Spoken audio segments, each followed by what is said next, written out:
Assalamualaikum warahmatullahi wabarakatuh. Selamat pagi anak-anak.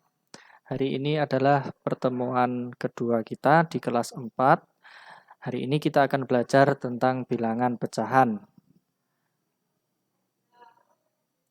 Yang pertama, yang perlu dan yang penting untuk kita mengerti bersama bahwa pecahan ini sering sekali digunakan dalam kehidupan sehari-hari.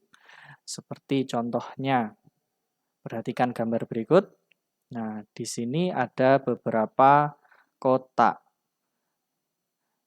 Kalau kita perhatikan secara seksama, ada 2 kotak berwarna putih dan ada 4 kotak berwarna merah.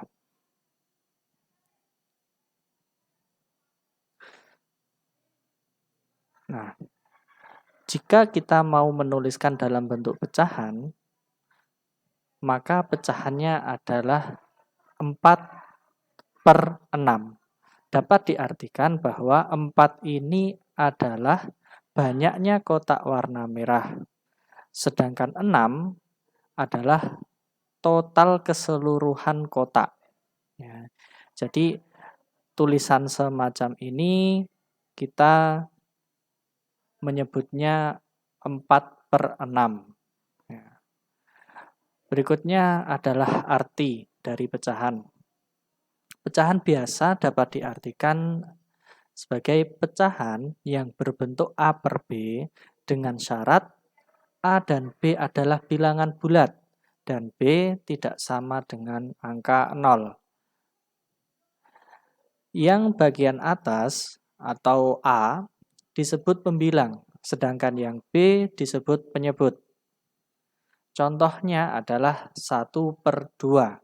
Nah, tulisan 1/2 ini dibaca 1/2, kemudian contoh berikutnya dibaca 3/5. Jadi cara membacanya dari atas dahulu, baru kemudian tanda lurusnya itu, tanda baginya itu dibaca per.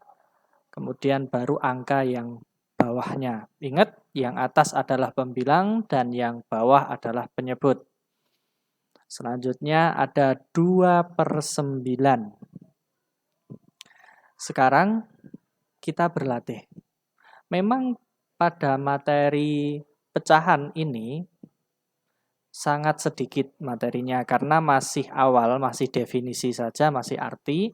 Jadi materinya sedikit, yang perlu diperbanyak adalah latihannya. Misalkan ada soal semacam ini, nyatakan bagian yang diarsir pada gambar di bawah ini ke dalam bentuk pecahan.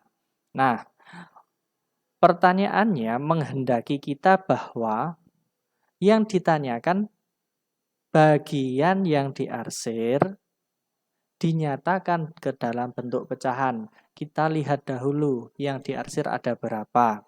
Di sini yang diarsir adalah warna biru, ada 3 kotak.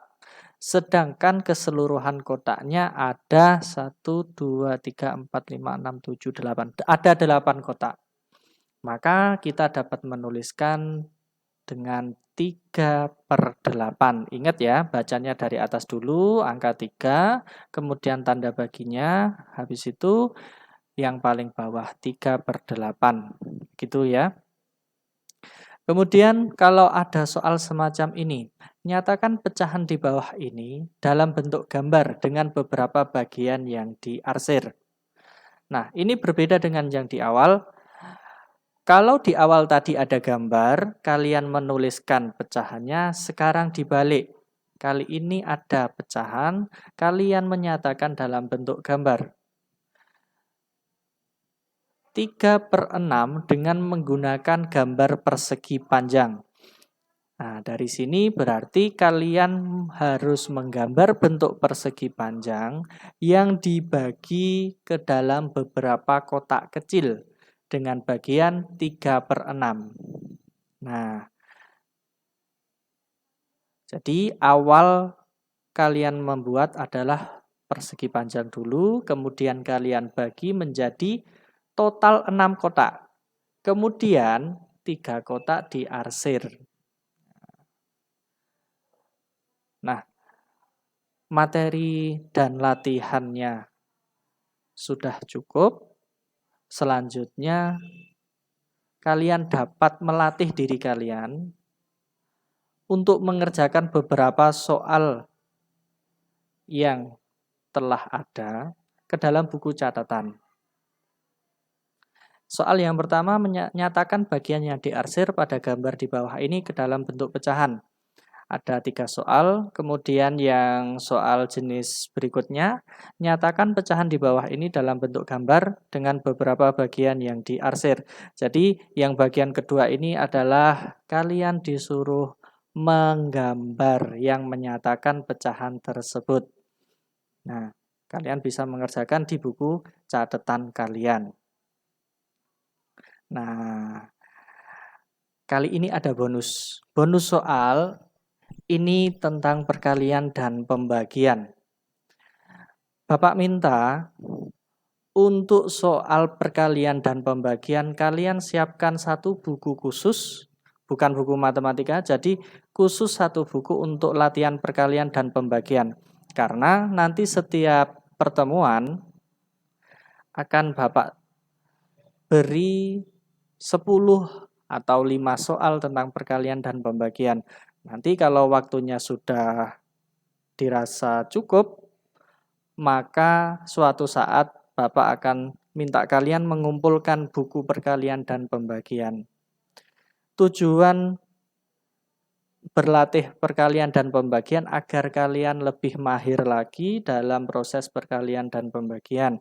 Karena perkalian dan pembagian ini adalah dasarnya.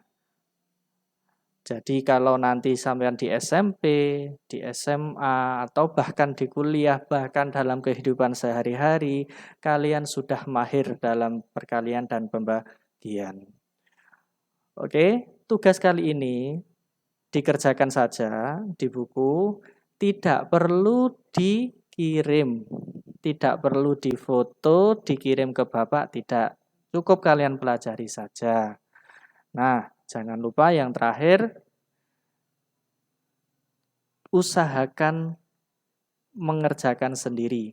Kalau perlu tanya, silahkan tanya caranya, jangan tanya jawabannya. Tanyakan pada kakak, ibu, atau ayah.